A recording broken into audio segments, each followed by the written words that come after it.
The chance if you want to. Ha, bu qarama-qarshilik o'sha submissionga qadar davom etadi. Og'riqli uslub yoki bo'g'ish uslubi bilan g'alaba qozonish mumkin.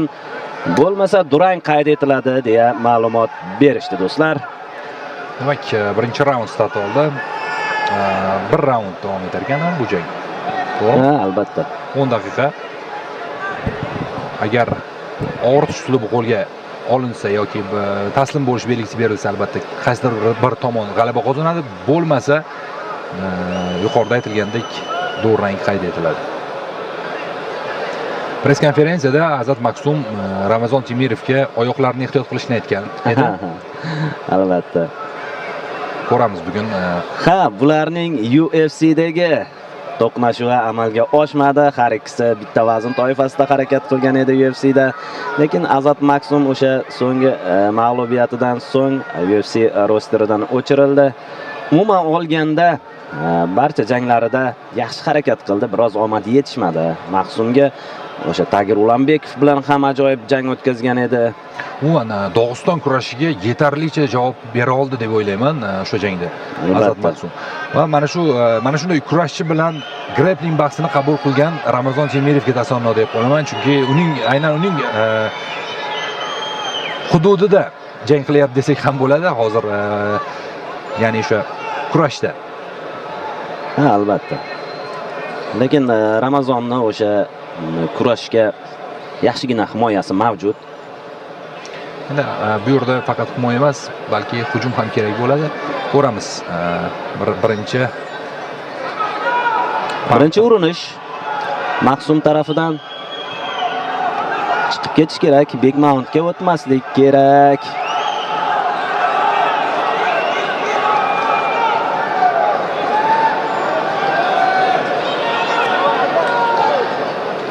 Endi albatta bu o'ziga xos qarama-qarshilik.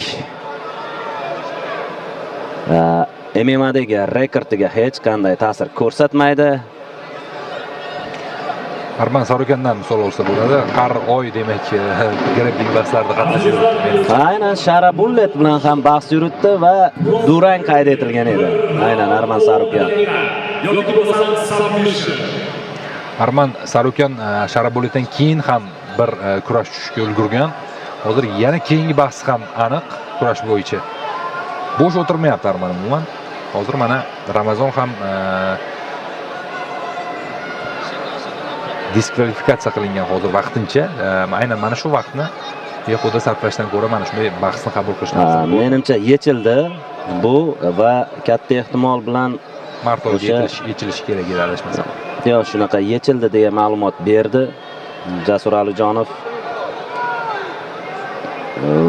Va katta ehtimol bilan o'sha Oq uydagi raqamli turnirga harakat qilyapmiz deya aytib o'tgandi. Takedownlari juda zo'r Maksumni o'zi. Tagir Ulanbekov bilan jangda ham xilma-xil takedown ko'rgandik. Hozir mana yana bir master class ko'rsatdi desak bo'ladi. Albatta mana shu bahsni ko'rar ekanmiz. Bu bahsdan keyin jangchining MMAdagi qobiliyatlariga bir qandaydir savol tug'ilmasligi kerak, chunki bu faqat grappling bahsi. MMAda agar bu jang bo'lsa, umuman boshqacha bo'lishi mumkin edi. Ha, vaziyatdan chiqib keta oldi Ramazon. O'sha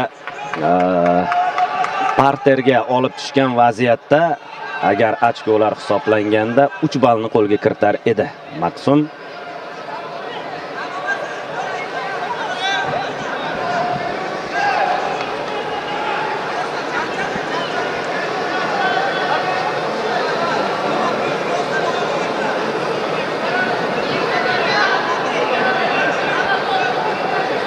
Hozircha imkoniyat qidirishyapti takedownga. Mana bu yerda Maksum oyoqlarini tutib oldi va oldinga boryapti. Chap oyoq to'g'ri o'ng oyoqni ushlab olgan ekan. Bahsning deyarli yarmi ortda qolyapti. Oldinda yana 5 daqiqa vaqt bor. yoki submission yoki og'ritish uslubini qo'llash kerak albatta g'alaba qozonish uchun.